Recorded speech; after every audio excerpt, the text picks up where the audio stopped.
नमस्कार दर्शक बंधु मु डॉक्टर क्षीरोद चंद्र बेहरा आपण मानकु मोर यूट्यूब चैनल को स्वागत जनाऊँ। विद्यार्थी बंधुगण आपण मानक अनुरोध रे आज बहुत चर्चित उपन्यास कनकलता को मु आलोचना करने जाऊँगी। कनकलता उपन्यास को मु तीनोटी भाग में आलोचना करी। प्रथम अध्याय आमे तार कहानी संपर्क में जानिबा। द्वितीय अध्याय आमे कनकलता उपन्यास रे तत्कालीन समाज चित्र कथा जानिबा आलोचना करिबा। एवं तृतीय अध्याय रे कनकलता उपन्यास रे चरित्र मानक चरित्र चित्रण किपरि करा जायछि से संपर्क में आमे आलोचना करिबा। तेणु कनकलतार तीनोटी अध्याय हबो।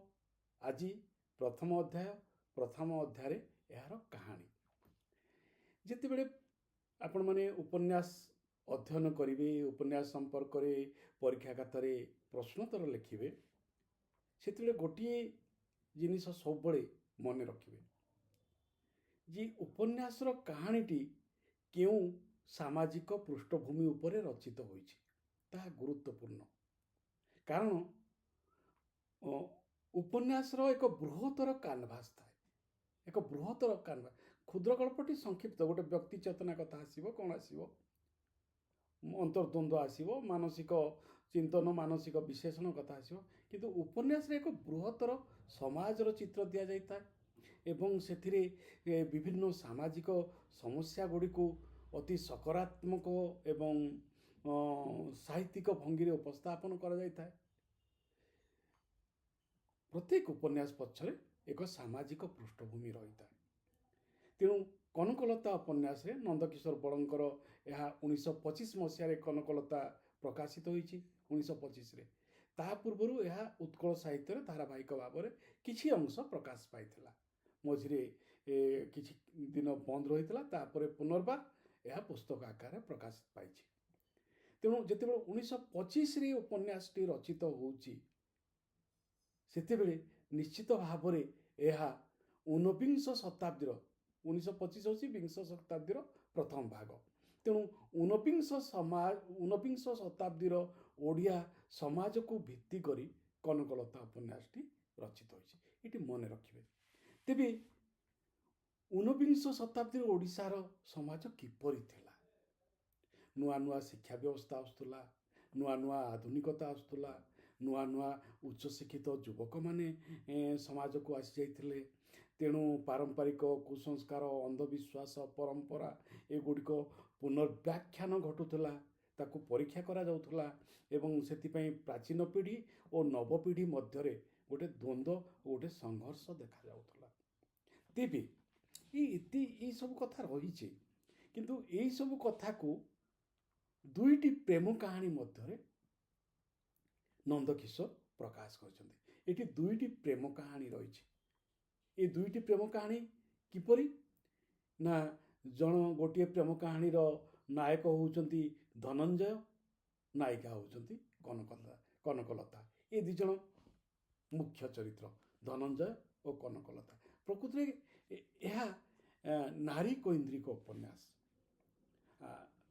कनकलता नामकरण होइछि, कनकलता होछि नायिका, ताकू केंद्र करी ये उपन्यासटी रचित होइछि।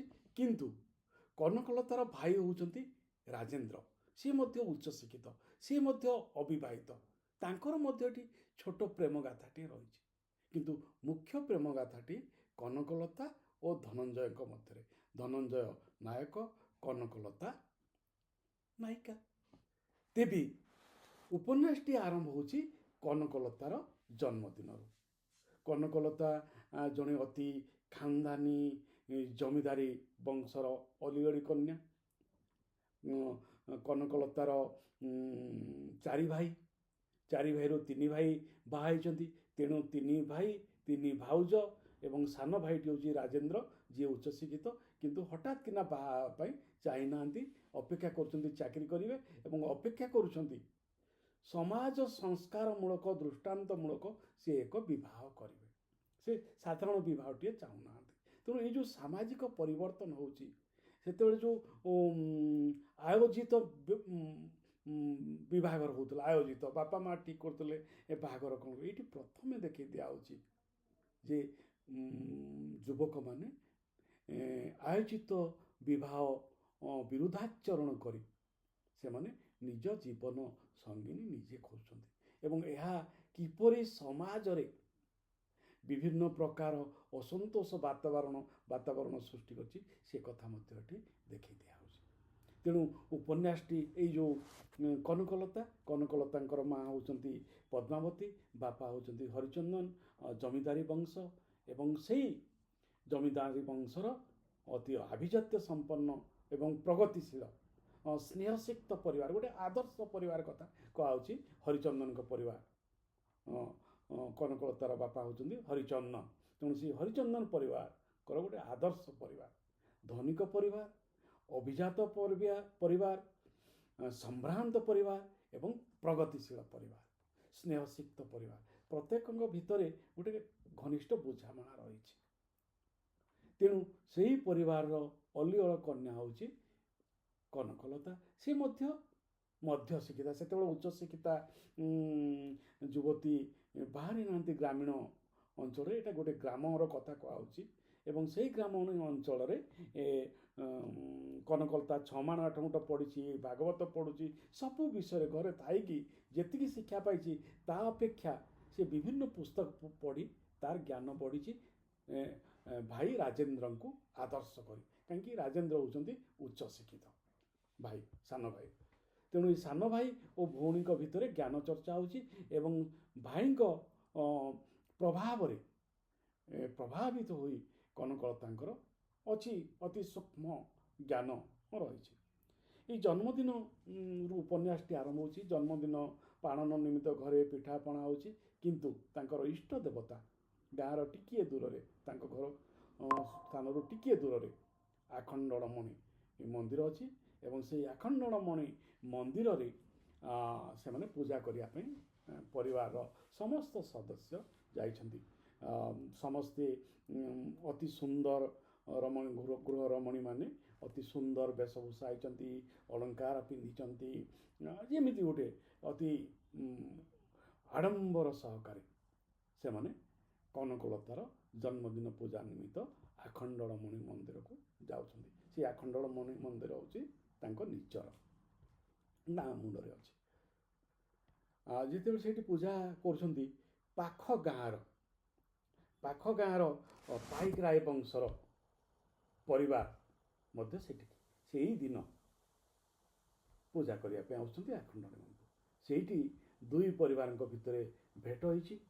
ଏଇ ଦୁଇ ପରିବାର ଭିତରେ ଏପଟେ ଯେଉଁ କନକଲତାର ପରିବାର ଯାଇଛନ୍ତି, ସେପଟେ ଯେଉଁ ପାଇକରାୟ ପରିବାର ଆସିଛନ୍ତି ପାଖ ଗାଁରୁ, ତାଙ୍କ ସେ ଯେଉଁ ନାୟକ ଧନଞ୍ଜୟ ମଧ୍ୟ ଆସିଛି। ରାଜେନ୍ଦ୍ର ଏଠି ଯାଇନାହିଁ, ଧନଞ୍ଜୟ ଆସିଛି ସେପଟୁ। ତେଣୁ ଦୁଇ ଜଣଙ୍କ ଭିତରେ ପରିବାର ଭିତରେ ଧନଞ୍ଜୟକୁ ଡକାହେଇଛି, ଧନଞ୍ଜୟକୁ ପରିଚୟ କରିଦିଆଯାଇଛି ପଦ୍ମାବତୀଙ୍କ ସହିତ।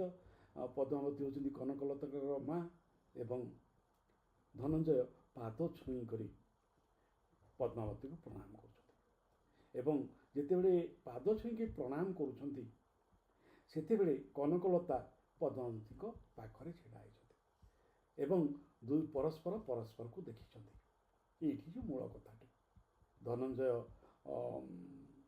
କନକଲତାକୁ ଚାହିଁଛନ୍ତି ଏବଂ କନକଲତା ଧନଞ୍ଜୟକୁ ଚାହିଁଛନ୍ତି। ଦୁଇ ଜଣଙ୍କର ଚକ୍ଷୁ ବିନିମୟ ହୋଇଛି। ଚକ୍ଷୁ ବିନିମୟ ମାନେ ଦେଖା, ଚକ୍ଷୁ ତ ବିନିମୟ ହେବନି, ଚାହାଣୀ ବିନିମୟ ଘଟିଛି।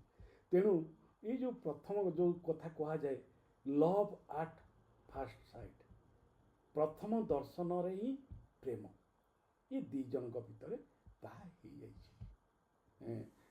ଧନଞ୍ଜୟଙ୍କ ଭିତରେ ଗୋଟେ ଶିହରଣ ଜାଗିଛି ଏବଂ କନକଲତା ଭିତରେ ବି ଗୋଟେ ଅବସତା ଜାଗିଛି ଏବଂ ଦୁଇ ଜଣଙ୍କ ଭିତରେ ପ୍ରେମ ହେଇଛି। ଏହାକୁ ଔପନ୍ୟାସିକ ନନ୍ଦକିଶୋର ସମଗ୍ର ଉପନ୍ୟାସରେ ବର୍ଣ୍ଣନା କରିଛନ୍ତି। ଏଇ ପ୍ରେମ କାହାଣୀକୁ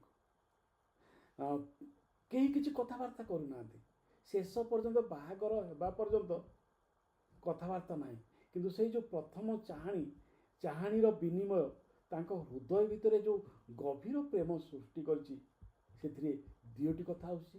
ଗୋଟେ ଅନାବିଳ ପ୍ରେମ, ପ୍ରକୃତିରେ କେମିତି ବିନା ପରିଚୟରେ ପ୍ରଥମ ଦେଖାରେ କେମିତି ପ୍ରେମ ହୋଇଯାଏ ତାର ବିସ୍ତୃତ ବର୍ଣ୍ଣନା ଅଛି ଉପନ୍ୟାସରେ। ଏବଂ ଦ୍ୱିତୀୟଟି ହେଉଛି ଯେ ଏ ପ୍ରେମ ଯେତେବେଳେ ହେଉଛି ସେତେବେଳେ ତାଙ୍କର ପାର୍ଶ୍ୱ ପରିସରରେ ଯେଉଁ ଥିବା ବ୍ୟକ୍ତିମାନେ ମଧ୍ୟ ମା ଭଉଣୀ ଦାସୀ ଚାକରଣୀ ସମସ୍ତେ ଏ କଥା ଉପଲବ୍ଧି କରୁଛନ୍ତି ଯେ ପରସ୍ପରକୁ ଭଲ ପାଉଛନ୍ତି। ତେବେ ଯାହା ହଉ ପଦ୍ମାବତୀ ଅତି ଚମତ୍କାର ତାଙ୍କୁ ଆଶୀର୍ବାଦ କରୁଛନ୍ତି, ଯଶସ୍ୱୀ ଓ ଗୋପଲକ୍ଷ୍ମୀ ଭରି ଯାଉ ଆଶୀର୍ବାଦ କରୁଛନ୍ତି ଏବଂ ସେଥିରେ ସମସ୍ତେ ଖୁସି ହେଉଛନ୍ତି। ବହୁ ସମୟ ସେ ମନ୍ଦିର ବେଢ଼ାରେ ଦୁଇ ପରିବାର ଅତିବାହିତ କରିଛନ୍ତି ଏବଂ ଦୁଇ ପରିବାର ଯେତେବେଳେ ଅତିବାହିତ କରିବା ଭିତରେ ମା ପଦ୍ମାବତୀ ମାନେ ଧନଞ୍ଜୟକୁ ଦେଖି ଖୁସି ହେଇଯାଇଛନ୍ତି। ଚରିତ୍ରବତ୍ତା, ସୁମଧୁର, ଅତି କୌଳିନ୍ୟ, ଅତି ସଂଯତ, ମଧୁର ବ୍ୟବହାର, ଏ ଯେତେ ଗୋଟିଏ ଆଦର୍ଶ ଯୁବକର ସବୁ ଚାରିତ୍ରିକ ଗୁଣ ଧନଞ୍ଜୟ ଭିତରେ ଭରି ରହିଛି। ଏବଂ ସେ ଭାବିଲେ ଯେ ଏ ମଧ୍ୟ ମୋର ପୁଅ ହୁଅନ୍ତା କି, ଏ ମୋର ଜାମାତା ହୁଅନ୍ତା କି, ଏବଂ ଲକ୍ଷ୍ମୀ ଦେବୀଙ୍କୁ ଅନ୍ନପୂର୍ଣ୍ଣା, ଧନଞ୍ଜୟଙ୍କ ମାତାଙ୍କ ନାଁ ଅନ୍ନପୂର୍ଣ୍ଣା ଦେବୀଙ୍କୁ ସେ କଥା ସେ ଅନୁରୋଧ କରୁଛନ୍ତି ଯେ ମୁଁ ଦେଖିଲି ପୁଅଟି ଭାରି ଭଲ, ଆଉ କନକଲତା ସହିତ ତାଙ୍କର ସମ୍ବନ୍ଧ କଲେ କେମିତି ହୁଅନ୍ତା, ଆଉ ତୁମେ ଏହା ପାଇକରାୟଙ୍କୁ କହିବ। ଅନ୍ନପୂର୍ଣ୍ଣା ମଧ୍ୟ କହିଛନ୍ତି ଯେ ହଉ ଠିକ୍ ଅଛି, ମୋତେ ବି କନକଲତା ଭଲ ଲାଗିଲା, ଆଉ ମୁଁ ବି ତାକୁ ବୋହୂ କରିବା ପାଇଁ ଚାହୁଁଛି, ମୁଁ ପାଇକରାୟଙ୍କୁ କହିବି। ତାପରେ ଦୁଇ ପରିବାର ନିଜ ନିଜ ଘରକୁ ଫେରି ଆସିଛନ୍ତି। ସେପଟେ କନକଲତା ହୃଦୟରେ ପ୍ରେମାନୁଭୂତ ଜାଗ୍ରତ ହୋଇଛି। ସିଏ ଅନ୍ୟମନସ୍କ ରହୁଛି, ତାକୁ ତାର ସହଚରୀମାନେ ସଖୀମାନେ ଏକଥା ଦେଖିଛନ୍ତି, ବୁଝିଛନ୍ତି, ଜାଣିଛନ୍ତି, ତେଣୁ ଚିଡ଼ଉଛନ୍ତି। ଏ ପ୍ରକାର ଗୋଟେ ପରିବେଶ ସେଠି ବର୍ଣ୍ଣନା କରାଯାଇଛି। ଏପଟେ 2-3 ଦିନ ଭିତରେ ସିଏ କହିବାର ଆଉ ସୁଯୋଗ ପାଇନାହାନ୍ତି ଅନ୍ନପୂର୍ଣ୍ଣା ଦେବୀ ପାଇକରାୟଙ୍କୁ। ତାପରେ ପାଇକରାୟଙ୍କୁ ସେ କହିଛନ୍ତି, ପାଇକରାୟ କହୁଛନ୍ତି ହଉ ଠିକ୍ ଅଛି, ଦେଖିବା, କଥାବାର୍ତ୍ତା ଛିଡ଼ୁ। ତାପରେ ପ୍ରସ୍ତାବ ଯାଇଛି ଏବଂ ଦୁଇ ଜଣଙ୍କ ଭଲ ଲୋକ ଆସିଛନ୍ତି, ମଧ୍ୟସ୍ଥି ଆସିଛନ୍ତି, କଥାବାର୍ତ୍ତା ହେଇଯାଇଛି। କଥାବାର୍ତ୍ତା ଦେବା ନେବା ଉପରେ ରହିଛି। ତେଣୁ ଯେତେବେଳେ କଥାବାର୍ତ୍ତା ଦେବା ନେବା ଉପରକୁ ଚାଲିଛି, ସବୁଥିରେ କନକଲତାର ବାପା ରାଜି ହେଇଛନ୍ତି। ଶେଷ ସର୍ତ୍ତଟି ପାଇକରାୟଙ୍କର ରହିଛି ଯେ ମୁଁ ମନ୍ଦିରରୁ ମଧ୍ୟ ଭାଗ ନେବି, ଆଖଣ୍ଡଳମଣି ମନ୍ଦିରରୁ ମଧ୍ୟ ଭାଗ ନେବି ଯୌତୁକ ହିସାବରେ, ଯେଉଁଟାକି ପାଇକରାୟ ବାବୁ ଅଡ଼ି ବସିଛନ୍ତି ଏବଂ ହରିଚନ୍ଦନ ବାବୁ ଓ ତାଙ୍କର ଅନ୍ୟ 3 ପୁଅ, ରାଜେନ୍ଦ୍ରଙ୍କର ଏ ସମ୍ପର୍କରେ କିଛି ନଥାଏ, ସେ ସବୁ ଉଦାସୀନ। ତେଣୁ ଅନ୍ୟମାନେ ରାଜି ହେଇଛନ୍ତି, ଗୋଟେ ପୁଅ, ଶେଷ ପୁଅଟି ରାଜି ହେଇନି। 3 ନମ୍ବର ପୁଅଟି, ରାଜେନ୍ଦ୍ର ତ ନାହିଁ, ମାନେ ଏ ସମ୍ପର୍କରେ ତାର କୌଣସି ମତାମତ ନାହିଁ। ତୃତୀୟ ପୁତ୍ରଟି ସେ କହୁଛି ନା, କୌଣସି ପ୍ରକାରରେ ଆମେ ମନ୍ଦିରକୁ ଯୌତୁକ ହିସାବରେ କିଛି ଅଂଶ ଯୌତୁକ ହିସାବରେ ଦେଇପାରିବା। ତେଣୁ ବିଭାଘର ହେଇପାରିନି, ଟଳିଯାଇଛି। କନକଲତା ମନରେ ଦୁଃଖ, ସେପଟେ ଧନଞ୍ଜୟ ମନରେ ଦୁଃଖ। ଯେତେବେଳେ ଏ କଥା ଘଟୁଛି, ବିଭାଘର ଭାଙ୍ଗି ଯାଉଛି, ଧନଞ୍ଜୟ ବହୁ ଭାବରେ ଚାହିଁଛି, କଥାବାର୍ତ୍ତା କିଛି ନାହିଁ, କନକଲତା ଧନଞ୍ଜୟ ଭିତରେ କିଛି କଥାବାର୍ତ୍ତା ନାହିଁ। କିନ୍ତୁ ଯେତେବେଳେ ବିଭାଘର କଥା ଭାଙ୍ଗି ଯାଇଛି, ଧନଞ୍ଜୟ ଘର ଛାଡ଼ିକି ଚାଲି ଯାଇଛନ୍ତି ପୁରୀ ସହର। ତାଙ୍କ ଘରେ ଗୋଟେ ପାରିବାରିକ ଦ୍ୱନ୍ଦ୍ୱ ଦେଖାହେଇଛି ଯେ କାହିଁକି ସେ ଚାଲିଗଲା। ସିଏ ଉଚ୍ଚ ଶିକ୍ଷିତ, ପ୍ରେସିଡେନ୍ସି କଲେଜରୁ ପାସ୍ କରିଛନ୍ତି, MA ପୁଣି BL କରିଛନ୍ତି, ଓକିଲାତି କରିଛନ୍ତି, ଅତି ସୁଯୋଗ୍ୟ ଯୁବକ, ଆଦର୍ଶ ଯୁବକ। ସେ ଅଞ୍ଚଳରେ ତାଙ୍କର ନାମ ରହିଛି। ଏ ଭିତରେ ବି ଆଉ ଗୋଟିଏ କଥା ବି ଘଟିଛି। ଯେହେତୁ କନକଲତାର ଭାଇ ରାଜେନ୍ଦ୍ର ଜଣେ ସମାଜ ସଂସ୍କାରକ, ଜଣେ ଆଦର୍ଶ ପୁରୁଷ, ତାଙ୍କ ଗାଁରେ ଗୋଟେ ସମାଜସେବୀ ଅନୁଷ୍ଠାନ ହେଇଛି। ସେଇ ସମାଜସେବୀ ଅନୁଷ୍ଠାନର ବାର୍ଷିକ ଉତ୍ସବକୁ ଧନଞ୍ଜୟକୁ ଅତିଥି କରି ଡକାଯାଇଛି ଏବଂ ଧନଞ୍ଜୟଙ୍କୁ ଅତିଥି କରା ପରେ ସେ ତାଙ୍କ ଗାଁ ଦେଖିଛନ୍ତି, ତାଙ୍କ ଘରକୁ ଯାଇଛନ୍ତି ଧନଞ୍ଜୟ।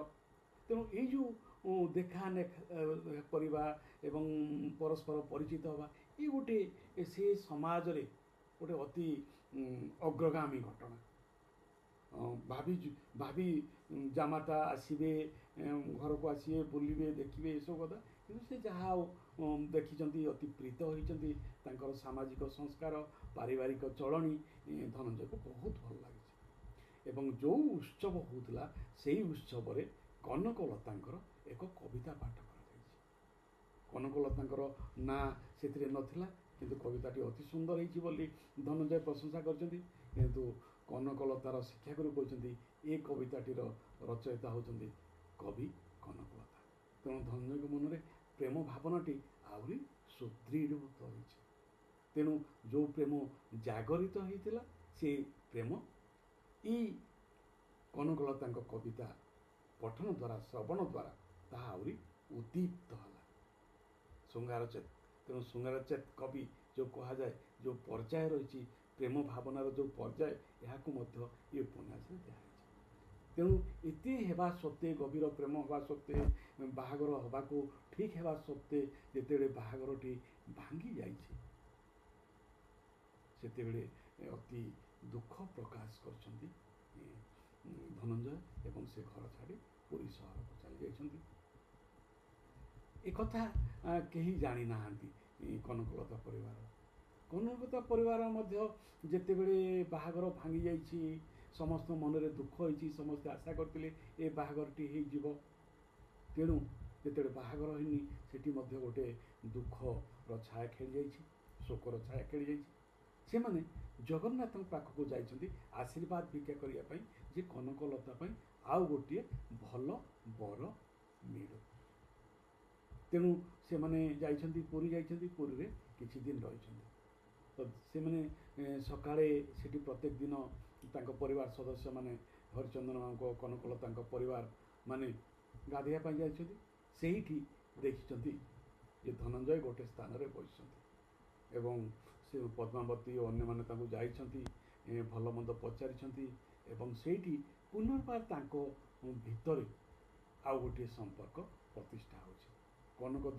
କନକଲତା ଦେଖୁଛି ଯେ ଧନଞ୍ଜୟ ଶୁଖି ଯାଇଛନ୍ତି, ମ୍ଳାନ ପଡ଼ିଯାଇଛନ୍ତି। ତାଙ୍କର ଆଗର ଯେଉଁ ଯୁବ ସୁଲଭ ତାରୁଣ୍ୟ, ଚଞ୍ଚଳତା, ଏସବୁ ଅନ୍ତର୍ହିତ ହୋଇଯାଇଛି। ସେଠି ପ୍ରେମର ବିରହଟାକୁ ବ୍ୟାଖ୍ୟାନ କରିଛନ୍ତି ଉପନ୍ୟାସିକ ନନ୍ଦକିଶୋର ବଳ। ତେବେ ଯାହା ହେଉ, ସେଠାରୁ ଫେରିବା ପରେ ପାଇକରାୟଙ୍କ ମନରେ ପରିବର୍ତ୍ତନ ହେଇଛି ଏବଂ ସେ ବିବାହ ପାଇଁ ରାଜି ହେଇଯାଇଛନ୍ତି ଏବଂ କନକଲତା ଓ ଧନଞ୍ଜୟଙ୍କର ବିବାହର ହେଇଯାଇଛି ଏବଂ ଜଣେ ଆଦର୍ଶ ଗୃହିଣୀ ଭାବରେ କନକଲତା ଗୁଣ ସବୁ ପ୍ରକାଶ ପାଇଛି। ବିକାଶ ଘଟେ, ଆଦର୍ଶ ଗୃହିଣୀର ବିକାଶ ଘଟିଛି। ସେ ଦୁଇ କୂଳର ହିତ ହୋଇଛନ୍ତି, ଦୁହିତା ନାଁଟିକୁ ସେ ସଫଳ କରିଛନ୍ତି। ଏଇଠି ହେଉଛି ଉପନ୍ୟାସର ସବୁଠୁ ବଡ଼ କଥାଟି। ସେ ଶ୍ୱଶୁରକୁ, ସ୍ୱାମୀକୁ ଏବଂ ଶ୍ୱଶୁରଙ୍କ ଭଉଣୀ ତୁଳସୀ ଦେଇ, ଯିଏ ବିଧବା, ଏବଂ ତାଙ୍କର ନଣନ୍ଦ ଉମା, ସିଏ ମଧ୍ୟ ବିଧବା। ଦୁଇଜଣ ବିଧବା ତାଙ୍କ ଘରେ, ଏବଂ ବିଧବା ମାନେ ଘରେ ଥିଲେ କେମିତି ଶୃଙ୍ଖଳିତ ଜୀବନଯାପନ କରାଯାଏ, ସେ ସମୟର ବିଧବା ବିବାହ ସମ୍ପର୍କରେ ଯେଉଁ ଆନ୍ଦୋଳନ ହୋଇଥିଲା ସେ ସମ୍ପର୍କରେ ଉଲ୍ଲେଖ କରାଯାଇଛି ଏବଂ କେତେ ସୁଧୀ ସମ୍ପନ୍ନ ଜୀବନ ବିଧବାମାନେ ଜୀବନ ଯାପନ କରନ୍ତି ସେ ସମ୍ପର୍କଟି ବର୍ଣ୍ଣନା କରାଯାଇଛି। ତେବେ ଯାହା ହେଉ, ମାନେ ଭଉଣୀ ଘରକୁ ଭାଇ ଆସେ, ରାଜେନ୍ଦ୍ର ଆସିଛନ୍ତି ଭଉଣୀ ଘରକୁ ଏବଂ ଉମା ସହିତ ତାଙ୍କର ପରିଚୟ ହେଇଛି। ଉମା ତାଙ୍କ ସହିତ ନଖରାମି କରିଛି ଏବଂ ତାଙ୍କୁ ବାହା ହେବେ ବୋଲି ରାଜେନ୍ଦ୍ର ସ୍ଥିରୀକୃତ କରିଛନ୍ତି, ବିଧବା ବିବାହ କରିବେ। ତେଣୁ ଏ କଥାଟି କେମିତି ପଡ଼ିବ ଏ ଧନଞ୍ଜୟକୁ କୁହାଯାଇଛି। ଧନଞ୍ଜୟ କହିଛନ୍ତି, ଧନଞ୍ଜୟ ଉଚ୍ଚ ଶିକ୍ଷିତ, ଦେଖନ୍ତୁ ଆଦର୍ଶ ଯୁବକ, ତଥାପି ବାପାଙ୍କ ପାଖରେ ଏ କଥା ପ୍ରକାଶ କରିବା ପାଇଁ ସେ 6 ମାସ ସମୟ ନେଇଛି। ମୁଁ ଠିକ୍ ଅଛି, ସମୟ ଦେଖି ପ୍ରକାଶ କରିବି, ବିବାହ ପ୍ରସ୍ତାବ ପକାଇବି, ଏବେ କିନ୍ତୁ ସଙ୍ଗେ ସଙ୍ଗେ ସମ୍ଭବ ନୁହେଁ। କିନ୍ତୁ ତା ଭିତରେ ଉମା ବିଷୁଚିକାରେ ଦେହାନ୍ତ ହେଇଯାଇଛି। ଉମାର ଦେହାନ୍ତ ହେଇଯାଇଛି, ତୁଳସୀ ଦେବୀଙ୍କର ଦେହାନ୍ତ ହେଇଯାଇଛି। ଏଇ ଦୁଇ ଜଣଙ୍କର ଦେହାନ୍ତ ହେଇଯାଇଛି। ଯେତେବେଳେ ଉମାର ଦେହାନ୍ତ ଖବର ଶୁଣିଛନ୍ତି, ସେତେବେଳେ ରାଜେନ୍ଦ୍ରଙ୍କ ମନରେ ବୈରାଗ୍ୟ ସୃଷ୍ଟି ହେଇଛି, ଗଭୀର ଭଲ ପାଇବା। ଦେଖନ୍ତୁ, ତେଣୁ ରାଜେନ୍ଦ୍ରଙ୍କ ମନରେ ବୈରାଗ୍ୟ ସୃଷ୍ଟି ହେଇଛି, ସେ ଘରୁ ଚାଲି ଯାଇଛନ୍ତି। ବ୍ୟଥିତ ହୃଦୟରେ ସେ ଘରୁ ଚାଲି ଯାଇଛନ୍ତି, ଅନ୍ତର୍ଧ୍ୟାନ ହେଇଛନ୍ତି। ତାଙ୍କର ଆଉ କିଛି ଖୋଜ ଖବର କିଛି ମିଳିନାହିଁ। ଏ ଭିତରେ ଆମର ଧନଞ୍ଜୟ ବାବୁଙ୍କର ସରକାରୀ ଚାକିରି ହେଇଯାଇଛି। ସେ ଚାହୁଁଥିଲେ ଓକିଲାତି କରିବା ପାଇଁ, କିନ୍ତୁ ଓକିଲାତି କରିବା ପାଇଁ ସମୟ ନେବା ପାଇଁ ସେ ଚାହିଁଲେ ଏବଂ ସରକାରୀ ଚାକିରି ମିଳିଯାଇଛି ଏବଂ ସେ ଯାଇକରି ଚାକିରିରେ ଯୋଗଦାନ କରିଛନ୍ତି ପୁରୀ ସହରରେ। ପୁରୀ ସହରରେ କିଛି ଦିନ ସେ ଏକୁଟିଆ ଅବସ୍ଥାନ କରିଛନ୍ତି, କିନ୍ତୁ ପରବର୍ତ୍ତୀ ସମୟରେ କନକଲତା ଏବଂ ସେ ଶାଶୁ ଶ୍ୱଶୁରଙ୍କୁ ନେଇକରି ପୁରୀ ସହରରେ ସେମାନେ ଅବସ୍ଥାନ କରୁଛନ୍ତି। କିଏ ନା ଧନଞ୍ଜୟ, କନକଲତା, ପାଇକରାୟ ବାବୁ ଏବଂ ତାଙ୍କ ମାତା ଅନ୍ନପୂର୍ଣ୍ଣା। ତାଙ୍କର ପରିବାରଟି ଉଠି ଯାଇଛି ପୁରୀ ସହରକୁ। ଇଏ ମଧ୍ୟ ଗୋଟେ ବଡ଼ କଥା। ଗ୍ରାମୀଣ ପରମ୍ପରାରେ ପରିବାରଟି ସମ୍ପୂର୍ଣ୍ଣ ଭାବେ ଚାକିରି ସ୍ଥଳକୁ ଯିବାଟା ଗୋଟେ ନୂତନ କଥା ହେଇଥାଏ, ଅତି ନୂତନ କଥା। ତେଣୁ ସେ ନନ୍ଦକିଶୋର ବାବୁ ଏ କଥାଟି ଦେଖୁଛନ୍ତି ଯେ କେମିତି ଗ୍ରାମୀଣ ପରମ୍ପରା, ଗ୍ରାମୀଣ ପରିବାର, ଗ୍ରାମୀଣ ଭିଟାମାଟି ବିଂଶ ଶତାବ୍ଦୀର ଶେଷ ବେଳକୁ ସହରମୁଖୀ ହେଇଛି ଏବଂ ଅତି ସୁନ୍ଦର ପରିବାରଟିଏ ସୃଷ୍ଟି ହେଇଛି। ଅତି ସଂହତିପୂର୍ଣ୍ଣ ପରିବାରଟିଏ କନକଲତା ତିଆରି କରି ପୁରୀରେ ଜୀବନଯାପନ କରୁଛି।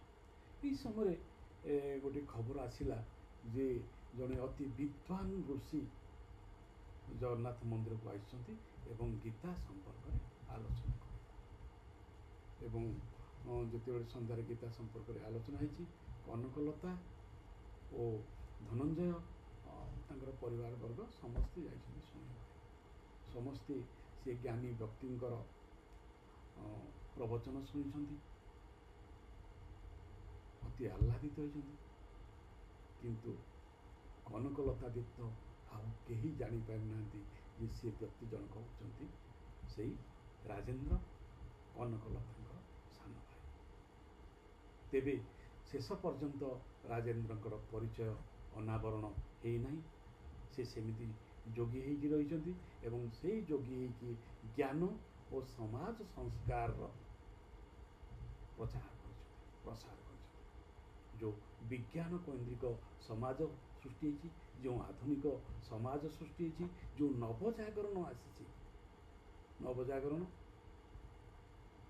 ଯେଉଁ ବିଧବା ବିବାହ ପ୍ରଚଳନ, ସତୀ ପ୍ରଥା ଉଚ୍ଛେଦ, ଏଇ ଯେଉଁ ସେତେବେଳେ ସମାଜ ସଂସ୍କାର ସମଗ୍ର ଭାରତବର୍ଷରେ ଦେଖାଯାଇଛି, ତାହାର ପୃଷ୍ଠଭୂମିରେ ଏ ଉପନ୍ୟାସଟି ରଚିତ ହୋଇଛି। ସେଥିପାଇଁ ଧନଞ୍ଜୟ ଓ ରାଜେନ୍ଦ୍ର, କନକଲତା ଓ ଉମା ପରି ଚରିତ୍ରମାନଙ୍କୁ ଅଣାଯାଇଛି। ଶିକ୍ଷିତ ଚରିତ୍ରମାନେ, ଯେଉଁମାନେ ଆଦର୍ଶ, ନୈତିକତାପୂର୍ଣ୍ଣ ସାମାଜିକ ସଂସ୍କାରରେ ବିଶ୍ୱାସ ରଖିଥିବା ବ୍ୟକ୍ତିମାନଙ୍କୁ ଏହି ଉପନ୍ୟାସରେ ଚରିତ୍ର ଭାବରେ ରଖାଯାଇଛି। ଏହିପରି ଭାବରେ ଉପନ୍ୟାସଟି ଶେଷ ହୋଇଛି, ଯେଉଁଠି ଗୋଟିଏ ପ୍ରେମ କାହାଣୀ ସଫଳ ହେଉଛି, ଆଉ ଗୋଟିଏ ପ୍ରେମ କାହାଣୀ ଅସମାପ୍ତ ହୋଇ ରହିଯାଉଛି। ଅତି ଚମତ୍କାର ଉପନ୍ୟାସ, ପ୍ରେମର ଅତି ଗଭୀର ବର୍ଣ୍ଣନା ଏ ଉପନ୍ୟାସଟିକୁ ପାଠକ ପ୍ରିୟ କରିଛି। ଆଶା କରୁଛି ଆପଣମାନେ ଉପନ୍ୟାସଟି ପଢ଼ିବେ ଓ ଉପଭୋଗ କରିବେ। ଆଜି ପାଇଁ ଏଇଠି ରହୁଛି। ନମସ୍କାର, ଧନ୍ୟବାଦ।